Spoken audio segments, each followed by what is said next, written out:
Social media has been flooded with an overwhelming amount of video accounts of supposedly racially based violence over the past year. People tend to find themselves divided when it comes to interpreting these videos. Road students are no different. OPFM spoke to students to find out whether they felt that what happened in the viral video at a KFC in Montana was racially motivated, or whether they think that we as a society are too quick to label something or someone as racist. He said, "Are you gonna hit me? Are you gonna hit me? Are you gonna hit me? I'm a fucking woman! Lying shit! Are you gonna fucking touch me? Are you gonna fucking touch me? Don't fucking touch me! Are you touching me?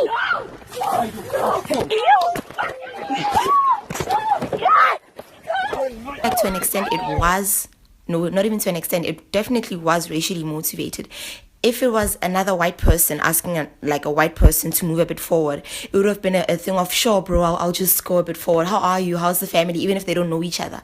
But then because it's a black person, that white man felt the need to show his superiority. You don't know what the people were thinking, but I can see why it's seen as racism, which I understand and respect. I think it's probably a fair assumption that in any instance of any white person responding aggressively against another black person, there is generally an element of racism there, just because the vast majority of the white population is on some level racist. I feel often it is sort of taken out of context, and people do put these stigmas on the events. I think that weren't racially motivated. I think race is always the first thing we jump to. There is always, in any situation, a form of racism. That's not necessarily a bad thing, but it's more a product of our upbringing. Nobody's completely neutral to every race. Precisely because of that history, we are instantly going to view it as a racial attack. You can't talk about South Africa without racism and apartheid. And I think from both sides, from black and white people, we should try to stop using it as a scapegoat, as our past.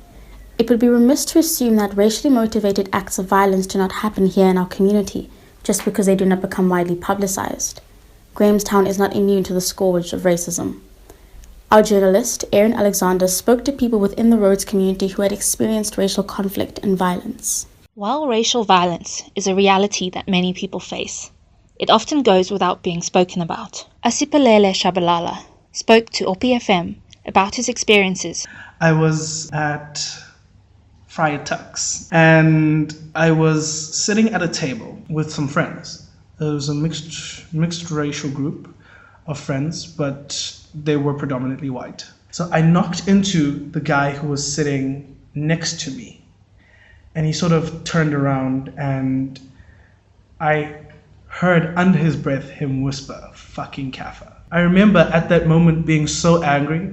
Tumelo Nkuna is another student who spoke about her experience with racial violence in Grahamstown. She was walking with two friends when approached by two men. They said to my friend, "Why are you walking with these black girls?" Something like that, but it was in Afrikaans. And then he responded back. He said something like, "Don't be racist."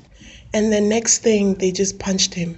He was like on the floor. This is like at 3 a.m. The problem was that he was walking with black girls and he's white. That was the huge problem that they had. Last week, friends and I, we were about 7 of us. I was the only coloured, the others were all African. And we went into SSS and we had drinks. And I went to the bathroom. I didn't realise that there was this commotion going on coming back. In that instance, it was clearly that it was precisely because of the colour of our skin, that the kind of attitude that we've got. When dealing with perpetrators of racial violence, it is difficult to get justice for victims and to challenge the unequal positions of power and privilege that are so prevalent in South African society.